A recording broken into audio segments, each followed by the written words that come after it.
কাতলা মাছের মালাইকারি খেতে যে এত সুস্বাদু হয় সেটা আগে জানা ছিল না। যেই খাবে সে প্রশংসা করতে বাধ্য হবে।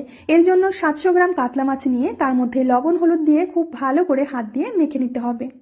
রান্না করার জন্য কড়াইতে দিয়ে দেবো সর্ষের তেল। বেশ কিছুটা সর্ষের তেল গরম করে তার মধ্যে মাছগুলোকে ভেজে নিতে হবে। তবে মাছগুলোকে কড়া করে ভাজা যাবে না, একটু হালকা করে ভেজে নিতে হবে। উল্টে পাল্টে মাছগুলোকে সুন্দর হালকা করে ভেজে নিয়েছি। বাকি তেলের মধ্যে একটা তেজপাতা, গোটা গরম মশলা, 1 চামচ সাদা জিরে আর দিয়ে দেবো পেঁয়াজ বাটা। পেঁয়াজ বাটাটাকে একটু নেড়ে চেড়ে কষে নিয়ে দিয়ে দেবো আদা আর রসুন বাটা। এখানে 1 চামচ আদা আর 1 চামচ রসুন বাটা রয়েছে। এবার দিয়ে দেবো বড় সাইজের একটা টমেটো কুচি আর কাঁচা লঙ্কা কুচি।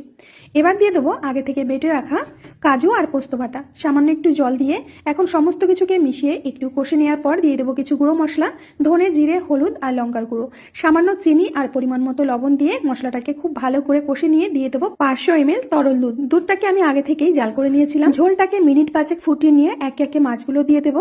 মাছগুলো দেবার পর ঢেকে আমরা মিডিয়াম আঁচে জাল করে নেব 5 থেকে 6 মিনিট। এবার হালকা হাতে নেড়ে দিতে হবে, কারণ মাছগুলো এখন নরম হয়ে গেছে। সবশেষে দিয়ে দেবো 1/2 চামচ মতো ঘি আর দিয়ে দেবো 1 চামচ মতো গরম মশলা। হালকা হাতে মিশিয়ে দিয়ে গরম গরম ভাতের সাথে পরিবেশন করুন। যেই খাবে সে কিন্তু এর স্বাদ জীবনেও ভুলতে পারবে না, এতটাই টেস্টি হয় খেতে। একবার হলেও বাড়িতে রান্না করুন, তারপরে আমাকে কমেন্টে জানান যে খেতে কেমন লেগেছিল। রেসিপি ভালো লাগলে লাইক, শেয়ার, কমেন্ট করতে ভুলবেন না।